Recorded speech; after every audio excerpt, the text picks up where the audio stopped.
Bring in show music, please. Hi, I'm CNBC producer Katie Kramer. Today on Squawk Pod, Treasury Secretary Janet Yellen, her comments on the global economy that you'll get exclusively right here. Ukraine needs to know that the allies are committed and able to support Ukraine for the long term. Plus, how Yellen's thinking about inflation, wage growth, and what her boss, President Biden, calls corporate greed. There's a lack of competition that enables firms to have healthy markups and profits. And a recap of the latest Federal Reserve decision to hold interest rates steady. Again, CNBC's Steve Liesman. It looks like they saw their shadow in March, guys, and declared 6 more months of inflation here. And there's more. Reddit trader favorite Cathie Wood, she's betting big on Tesla and OpenAI, and AI in general, full steam ahead. If you think about the internet, we are in the early 90s when it comes to AI. We've barely begun. It's Thursday, June 13th, 2024. Squawk Pod begins right now. Stand Becky by in 3, 2, 1. Cue her, please. Good morning, everybody, and welcome to Squawk Box right here on CNBC. We are live from the NASDAQ market site in Times Square. I'm Becky Quick. He's Andrew Ross Sorkin. Joe is out today. We're here, and we're watching what's happening. Good afternoon. My colleagues and I remain squarely focused on achieving our dual mandate goals of maximum employment and stable prices for the benefit of the American people. The Federal Reserve did keep interest rates steady yesterday and signaled that just one cut is expected before the end of this year. Here's Fed Chair Jay Powell on uncertainty around inflation. The economic outlook is uncertain, however, and we remain highly attentive to inflation risks.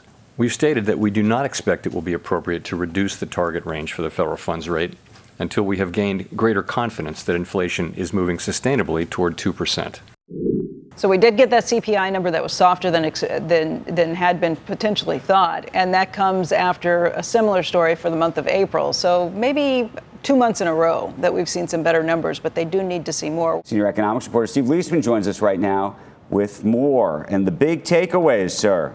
Yeah, Andrew, thanks. It's a more hawkish Fed than expected. Took some vigor out of yesterday's stock and bond market rallies, which were sparked by that good inflation data we had right here on Squawk at 8:30. Markets look like they were left wondering if the Fed is looking at the same data as they were. Here are the highlights from the statement. The Fed reduced the forecast of cuts this year from 3 down to just 1. It raised the neutral rate, suggesting they don't think they were as restrictive on policy as they previously thought.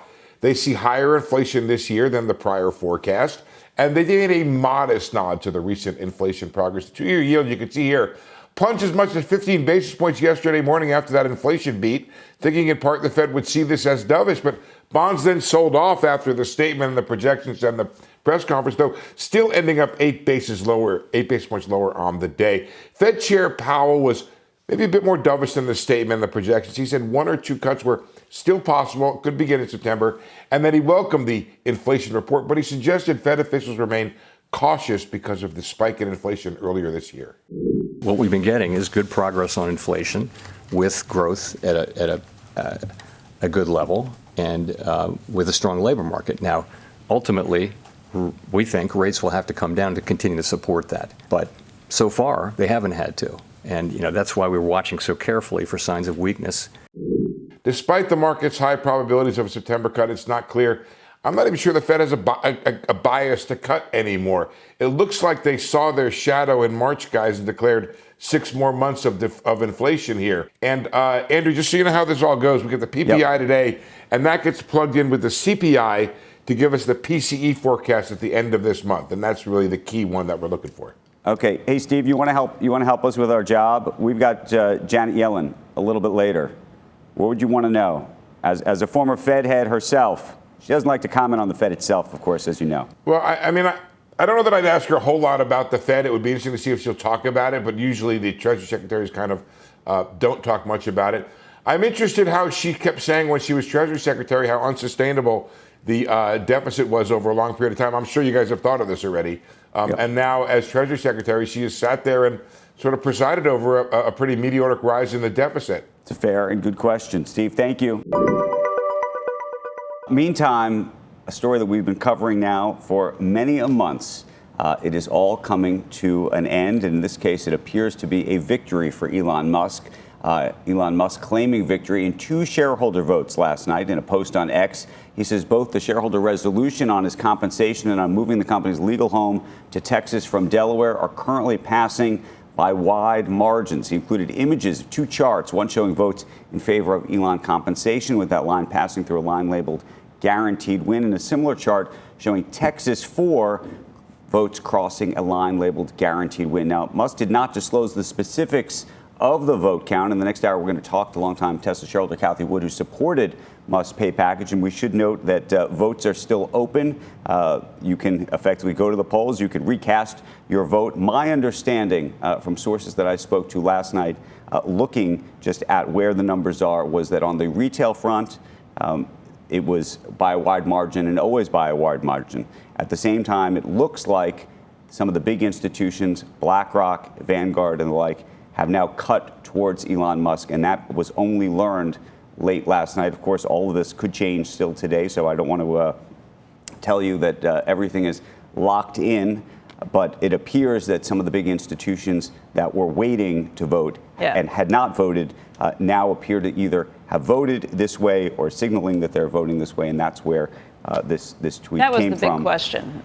The other piece of this, though, is how, if that's the case, how marginalized effectively the ISS and Glass Lewis folks in terms of Cowsters and Cowpers have become. No, but in terms of these advisory, but more the business of ISS and Glass Lewis is an advisory business. Mm-hmm. If passive funds effectively would subscribe to your service to take your advice, no longer take your advice, what does that mean? So I think there's lots of questions that are going to come out of this when it's all over, and we'll find out. We will not know the final results, my understanding is, probably till late, maybe not even late tonight, but maybe by 5:30, 6 p.m. this evening, we should have a more definitive view of all of this. That's an excellent point with ISS and Glass Lewis, because it's happened on more it's than now one happened occasion, on several a bunch occasions. of times. Yeah. It's happened a bunch of times, and I wonder what that means to their business. And look, it may very well be, if you understand the economics of their business, it's such that you subscribe to their service. Maybe you just want to hear their view. Lots of people like to hear lots of views, and then they like to make up their own mind. So maybe that's just fine, too. But why do you even have to subscribe for their service for it? I know what their opinions are, and I don't subscribe. Oh, well, there's 2 pieces to that. One is you may actually want to communicate with them. There's other services that they actually provide where they can actually advise on lots of. What's happening in truth is they're creating advice for lots of companies. You know it for this, but they're doing it for hundreds of companies on every vote, everywhere. On the small ones that don't make the headlines. The ones that don't make the headlines. And so you might want to know those things, too. Meantime, separately, we should tell you that Elon Musk and SpaceX are being sued by former employees for alleged sexual harassment in the workplace. 8 former SpaceX employees now say that Musk personally ordered their firing in 2022 after they circulated an open letter within the rocket company. According to a copy of the lawsuit, the letter alleged that Musk's workplace decorum was, quote, a frequent source of distraction and embarrassment. It claims that Musk treated female employees as sexual objects and bombarded the workplace with lewd sexual banter. The lawsuit was filed in a California court in Los Angeles and seeks to hold Musk personally liable for SpaceX's workplace environment and for those terminations. Now, SpaceX's president and chief operating officer has defended the company, noting that it investigates all the complaints of harassment and takes appropriate action. And we should take just a quick look at Tesla shares, because I do think one of the big questions, of course, was what would happen if he won, what would happen if he lost. The stock up on that news, and I'm sure we'll talk to Cathie Wood about that vote in just a little bit. And I know she's got views about the valuation of Tesla. We'll talk about SpaceX and some of these news stories as well. Cheese will be next. Next on Squawk Pod, Treasury Secretary Janet Yellen. The Fed's fight against inflation, including a normalizing labor market. Why Yellen says it's a little less hot, and that's a good thing. The labor market now is resembling what it looked like pre-pandemic. Right. Wages are increasing, but at a slower rate, and so that doesn't really look like it's a threat to inflation. plus how U.S. allies can support Ukraine from Russian assets. We'll be right back.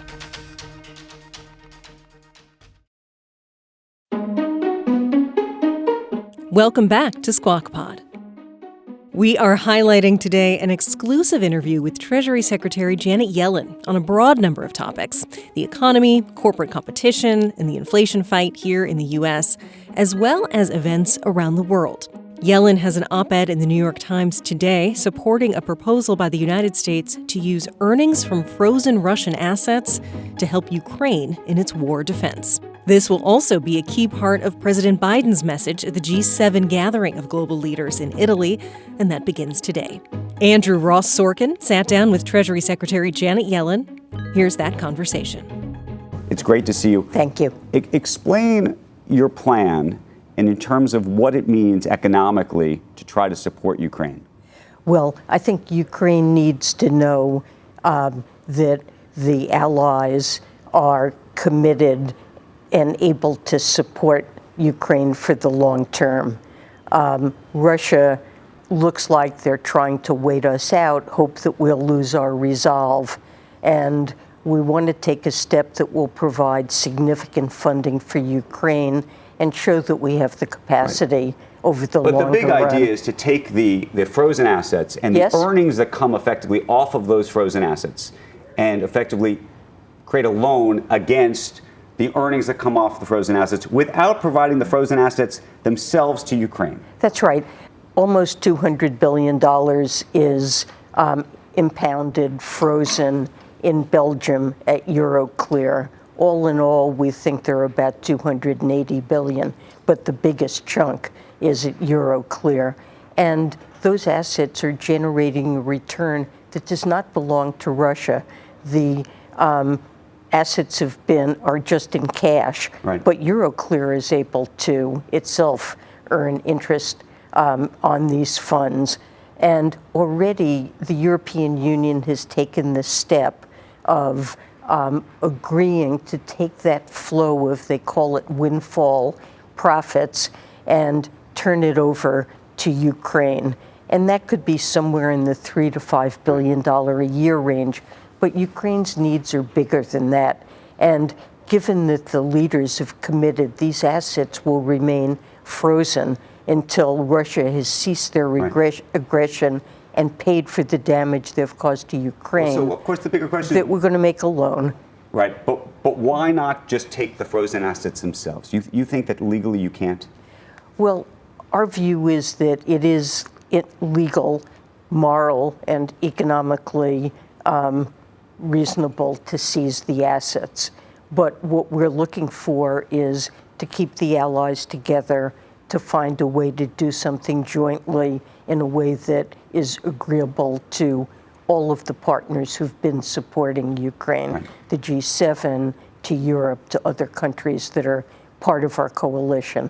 And this takes the economic value in those assets and gives it to Ukraine in meaningful amount. The numbers being discussed are something like 50 billion, and this could be repeated.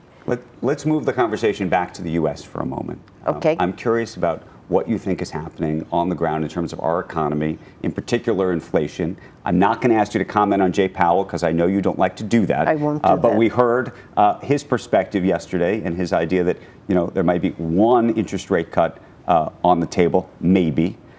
But there's a larger question about where we really are in the journey on taking inflation down. There were some good signs, but there's still parts of the economy that still are hot. Well, we're creating jobs at a very rapid pace. But at the same time, the unemployment rate has drifted up a little bit. It's still extremely low in historic terms, more or less the lowest in 50 years. But the labor market has become a little less hot, a little bit more normal. The number of job openings has declined some. We've had a burst in labor force participation. And so the labor market now is resembling what it looked like pre-pandemic. Right. Wages are increasing, but at a slower rate. And so that doesn't really look like it's a threat to inflation. A substantial part of the inflation we still have, inflation has come down dramatically, but a substantial part has to do with the housing market and really reflects the fact that it takes time when market rents go up for people who have rental contracts to see, over time their rents go up too, but that takes a while. And so a significant share of the remaining inflation represents the slow return of housing costs. So on the housing front, though, how concerned are you that both it's harder for young people, obviously, to get into a home? That's a real issue. Yes. But there's another issue that may be here for a long time, which is the idea that people who own a home are trapped in the home because they can't sell the home because of mortgage rates.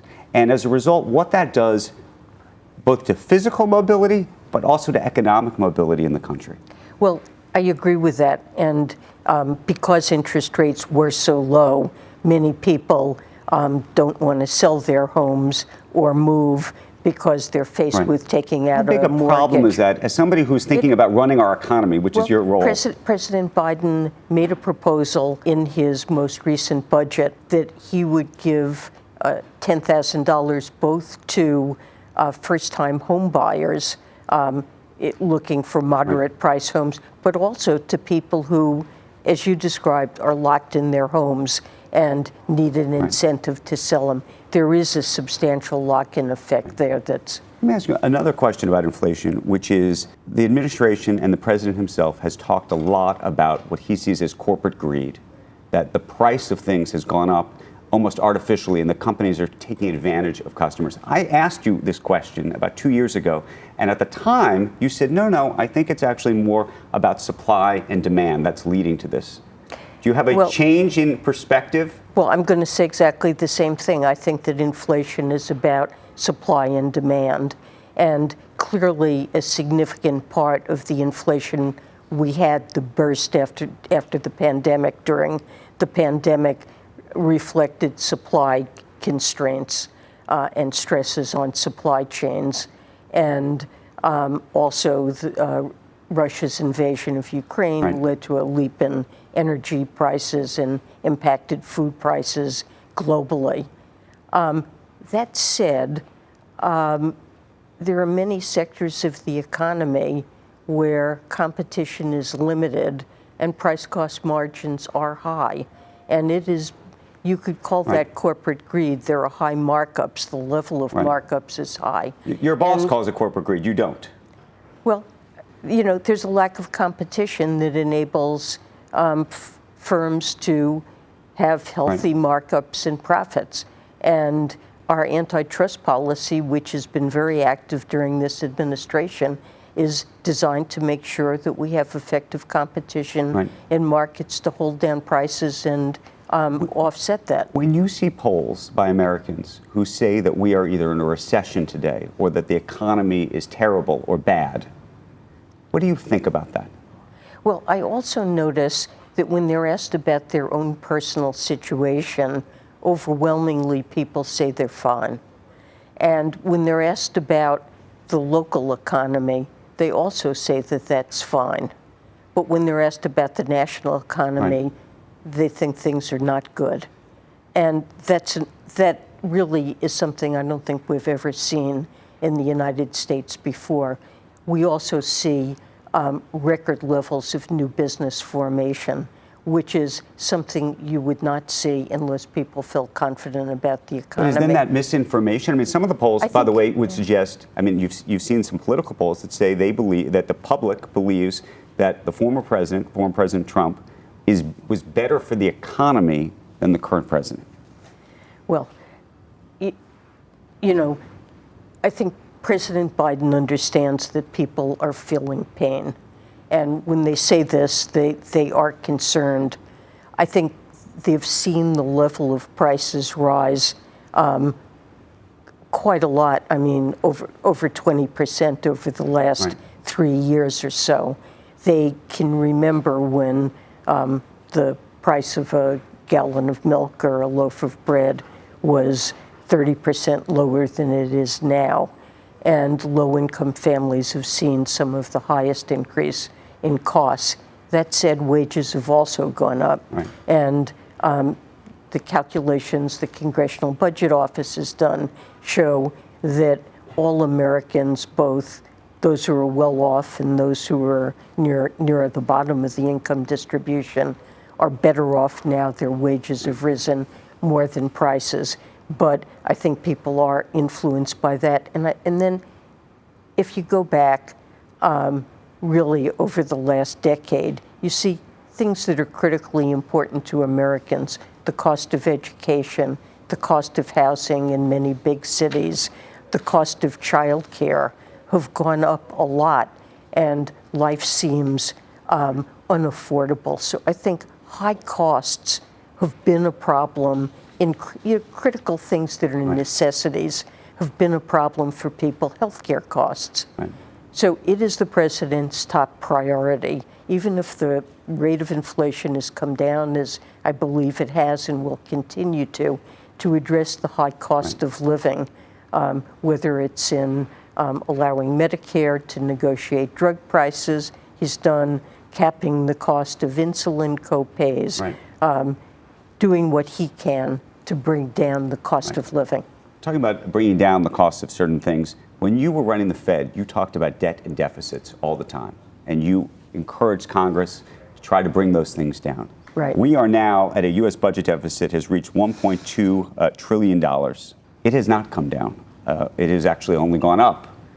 What are you doing? Well, it has come down since the pandemic. Since the pandemic, on a yes, but on a total number, we have a real challenge.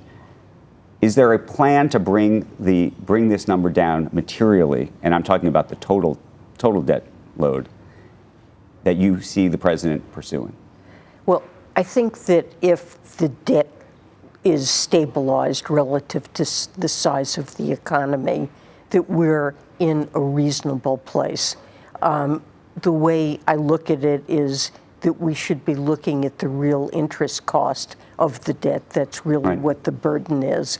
And in the budget the president presented for this coming fiscal year, he proposes $3 trillion of deficit reduction over the next decade. And that's sufficient to basically keep the debt-to-income ratio stable. And this interest burden would be stabilized at but a how much of that is increasing normal taxes level. Versus actually cutting costs? Well, it's difficult to cut costs. Discretionary spending, which is what's governed by appropriations, it has fallen relative to the size of GDP. And if once you involved in looking what's in there, more than half of it is defense. It's really not possible to get cuts there. And a growing source of expenditure is for retirement programs, Social Security, and Medicare. And, you know, I think it's right, especially the Job Cuts and Tax Act, provisions of which will expire at the end of next year, really resulted in a substantial loss in revenue. And so undoing some of that and asking the wealthiest and highest income Americans to pay their fair share and, you know, raising corporate taxes somewhat, not back to previous levels, is part of what I think is a reasonable plan. Finally, you've come out and said you are against a global wealth tax. I was interviewing President Macron. He said that it's a pity that you are against a global wealth tax. But are you for a wealth tax effectively in the U.S.? Well, it's not a wealth tax, but we have proposed and do agree with the basic concept that billionaires should be paying more taxes than they are. But on their unrealized income?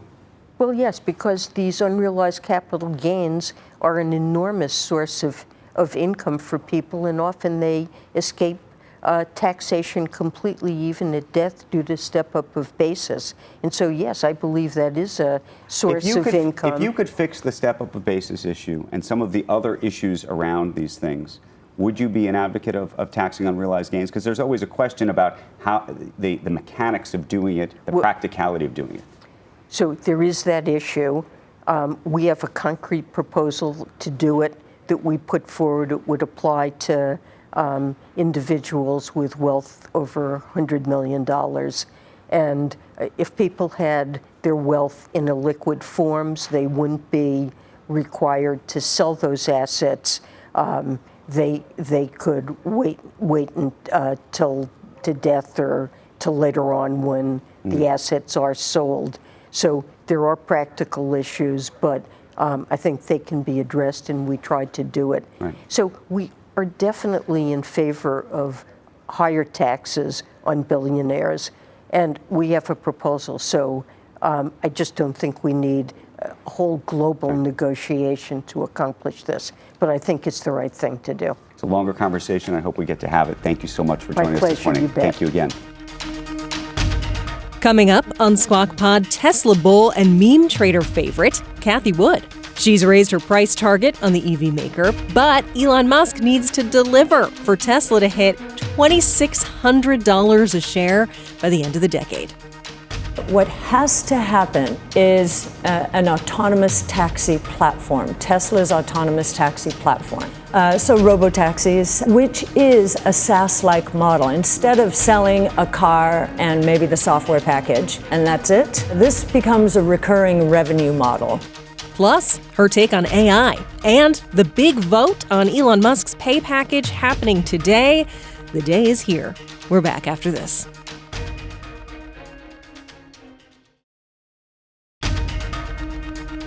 You're listening to Squawk Pod. Up and Andrew, Q.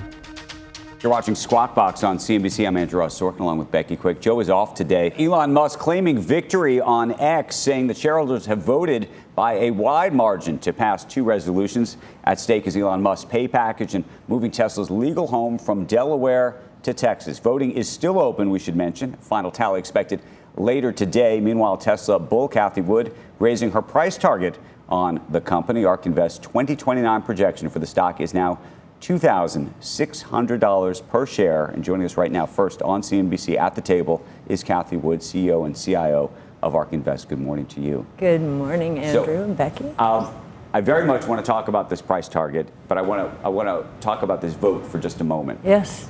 I know you supported his compensation package. Absolutely. Did you expect, and look, things can still change, but it seems like some of the big institutional shareholders broke for Musk late last night. That seems to be what's happened. Retail seemed to have broke for him earlier than that. Yes, yes. But were you expecting that? And what do you think, if in fact this is the verdict, if you will, or the vote, what do you expect is going to happen next? Because it doesn't seem like the game will be totally over, because this is, of course, probably going to go back to court. Well, first of all, you broke that news about the institutions, and I was surprised, actually, and pleased. But I do think what has happened here, it really started with ESG and all of the drama around that. And it got these large index players to say, wait a minute, should we be voting all of these shares? We should be taking into account some of our clients' preferences. And so I think it's opened the topic up. It's healthy, I think, very healthy. So, but nonetheless, I was surprised. Do you anticipate that this becomes another years-long drama, given that this will go to court? Do you imagine the judge is going to look at this vote, say that the process was fair? I mean, part of this whole situation is, she said, the original process was unfair. We've had some lawyers come on our air and say, even if shareholders vote in favor of this, a judge could still strike it down. You know, I am not a lawyer, but I learned what was at stake, lack of transparency about relationships with the board. Well, all of that has been completely exposed, and here we're having a vote, and I think it's more overwhelming than I would have expected. So $2,600 a share. Yes. Help us do the math. How do you get there? What has to happen And for when all do that? you get there? This is a 5-year price target, as all of ours are. And what has to happen is an autonomous taxi platform, Tesla's autonomous taxi platform. So robotaxis, which is a SaaS-like model. Instead of selling a car and maybe the software package, and that's it, this becomes a recurring revenue model, a slice of every mile driven on that autonomous taxi network. Very high margins. Right now, auto gross margins are around 16%. Gross margins in the SaaS world are more like 80%. How big a market does that have to become for Tesla to get to the $2,600 price? The reason I ask is there are some cities that may allow this to take place. There may be geofenced areas where people are going to do this. And there's also obviously a larger view that one day these cars will be able to do everything by themselves everywhere in the country. Yes. Well, this is the largest AI project on Earth, autonomous mobility broadly. And I think it's going to catch on as quickly as that. Now, of course, what we've had during the last 10 years is a movement toward FSD, and now we're seeing safety statistics. And I remember full self-driving for those uninitiated. Full self-driving. You look at the number of miles between accidents for the average car in the United States. It's about 200,000 miles. Right. You look at a Tesla without FSD, full self-driving, just autopilot. Right. It's more like 600,000 miles. With full self-driving and an older version, not even the latest, 6-9 months ago, 3.2 million miles. Tasha Keeney has done this work. You know, Volvo built a brand on safety, and I think Tesla's going to usurp. We're in the middle of 2024. Yeah. You're saying we get to 2029. Yes. And that's where that price is. I think what I'm asking is, for your base case, for this to work, and by the way, we should say that Elon Musk tweeted out, extremely challenging, yes, but achievable on top of your tweet. Yes. When does this all have to really go into effect? Yes, we believe that they're setting up for robotaxis, the network, within, I would say, 1.5 to 2 years. Elon would say maybe we'll start. But that also requires regulators to sign off on all this. Yes, now regulators have an issue, and that is the auto accident rate has gone, after decades of going down with auto safety measures. Right. Sharply. We talked to Pete Buttigieg about this yesterday. 40 to 50%. Texting is a big part of it. You know, disproportionately young people. Right. So deaths in the U.S. have gone from the low 30s. I think they got into above 40,000. So I think if regulators understand, and they do, that 85% of all traffic accidents are caused by human error. If you take the human out, you're going to make the roads Cathie, safer. we literally asked Pete Buttigieg, the Secretary of Transportation, yesterday, Pete Buttigieg, about this, and he did sound like he was open to the idea as a result. I think in the long run, the safety payoff of automated technologies when it comes to driving could be game-changing. But precisely for that reason, we need to be vigilant and intense about ensuring that those technologies develop safely. And that's the first time I've really heard a public official who's kind of embraced it instead of saying, wait, we don't like the rise of the machine. Absolutely. He is telegraphing that the roads ultimately are going to be much safer if you take the human being out of the equation. Much safer. Right. A couple other pieces of Elon news, or Elon connected news, that I'm very curious about in terms of how you think about it. One was Elon Musk said earlier this week that he was very frustrated with Apple because Apple was integrating OpenAI. You have a stake in OpenAI. Right. So there's sort of some interesting bedfellows. You like Elon on one side, you also happen to like OpenAI. You know, we are in such early days. I saw what Elon said, and I think he might have misinterpreted. I think what Apple wants to be is a platform for foundation models, you know, OpenAI, Anthropic. We have Anthropic in our venture fund as well. So, you know, we're in such early days. And the other question we are asking ourselves is, wait a minute, what is the operating system we're talking about? Is it Apple? Is it iOS? Right. Or are these foundation models going to become the new operating system? Again, we are in, if you think about the internet, we are in the early 90s when it comes to AI. We've barely begun. Right. And what is your sense about that? So Apple stock popped on the back of that news because I think there's a sense of both an upgrade cycle coming. So that was one of the reasons. Yes. But there was also a very interesting sort of back and forth. We've talked about it at the table in terms of the economics of what this OpenAI deal looks like and what the deal with Google or others may look like as well, which is that Apple is not paying OpenAI. They're just distributing. They are effectively just going to distribute it. It is possible that they will take a piece of revenue, I'm told, if in fact OpenAI is able to effectively upgrade you to a paid version of the product. So you could think of it as a lead gen product. Having said that, for every query that OpenAI is going to get is going to cost them money because they're going to have to pay for the processing power of that. By the way, they have to therefore pay Microsoft to some degree, if you understand that relationship. Yeah. So it could work out in many ways, from a branding perspective for OpenAI. No, but I was going to say, economically, it's unclear, actually, whether this is going to be a massive win for them. It looks like the Google search deal, though, that Apple cut. I'm sorry? It looks like the Google search deal that Apple cut almost. Yes, and Apple paid well, but Google pays them. Yeah. In this case, I'm sorry, but in this Google case, paid. OpenAI is not paying them. Right. But it's a lead generation situation, the same type of issue. Like, if that's what it is, a lead generation. Yes. A lead generation for a It's consumer to pay. distribution. So I look at it as a totally different business, and the question is whether consumers are going to upgrade to ChatGPT.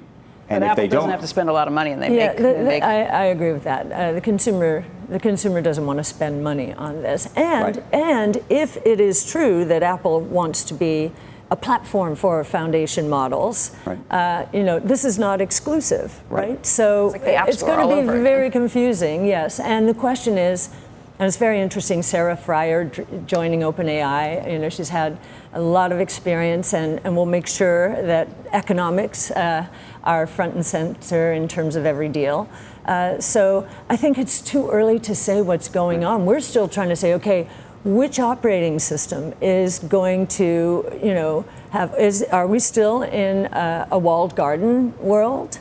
Or is this going to just open everything up? And we do have another operator. So our chief futurist, just to give you a sense, believes that will happen. Nick Gruce, who's an associate portfolio manager and very focused on consumer internet, thinks Apple might have an edge here. Right. I am listening to the debate, and just like I'm listening to you and saying, wow, we are so early. Yeah. I mean, they're doing the same thing that so many other people are, making a lot of bets. They're not going to wall themselves off with one or another. Cathie, can I ask, are you an investor in XAI? Yes. Because that's like the pay package I get. I understand the pay package for Elon for work already accomplished. I mean, it seemed crazy to me that get taken away after the fact. What I don't understand is how you keep him incentivized as a Tesla shareholder to make sure that AI and all of his other great ideas go through Tesla, because you're going to benefit either way if it goes through XAI or somewhere else. Yes. Will a retail Tesla investor have the same benefit? Yes, this comes down to the kind of CEO that we think Elon is. He understands the world, the technologies are converging one with the other. Artificial intelligence is the biggest catalyst out there to all kinds of disruptive innovation.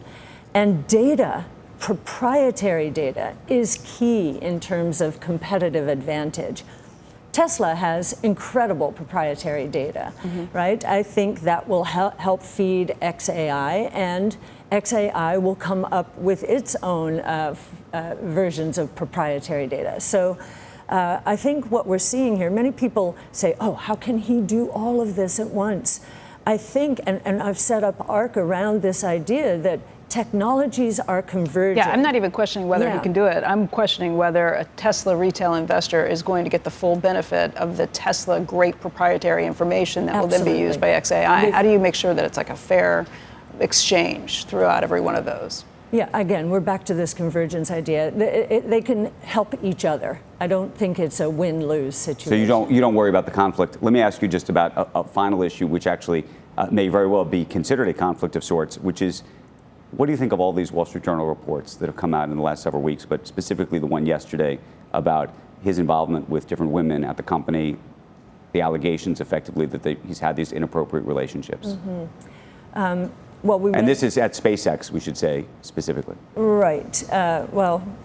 We read the article, and of course, governance is very important. Gwyneth at SpaceX, I think, probably is very sensitized to this issue. And, I'm sure there are evaluations and investigations and so forth. But as I understand it from that article, right. Really we're talking about stories that are from 8 years right. and longer ago, and really nothing since. And this is, rinse and repeat stories around the time of the vote, just coincidentally. I'm just saying. You don't think they're that coincidental? We made that point earlier. Cathie, thank you so much for joining us today. It's great to see you. Thank you. That's the pod for today. Thanks for listening. Squawk Box is hosted by Joe Kernan, Becky Quick, and Andrew Ross Sorkin. Tune in weekday mornings on CNBC at 6 Eastern. And get the very best of our show. Full interviews with key players like Janet Yellen, analysis, top stories of the day. Get all of that right in your ears in an easy-to-listen-to half-hour-ish format when you follow Squawk Pod. We're available on Apple Podcasts, Spotify, wherever you listen. That's it. We'll meet you right back here tomorrow. We are clear. Thanks, guys.